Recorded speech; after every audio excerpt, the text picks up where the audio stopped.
Hey everybody, so today on Day in the Life of a Realtor, I'm actually doing a project for my wife, and this is one of those things that we really enjoy doing. This is actually pretty fun. It's painstaking, but it is fun. So what we've done is we removed our front door and we sanded down the exterior, and what we're going to be doing is restaining this thing and putting some polyurethane over it.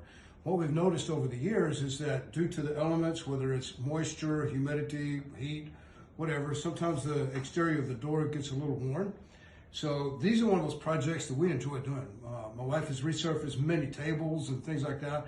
It's just a fun project. So we decided to get busy early this morning to beat the temperature, the heat, and then knock this out real quick so I can still get to my appointments this afternoon during the heat of the day. So, and that'll give this thing a chance to dry in the sun without causing us too much heartache.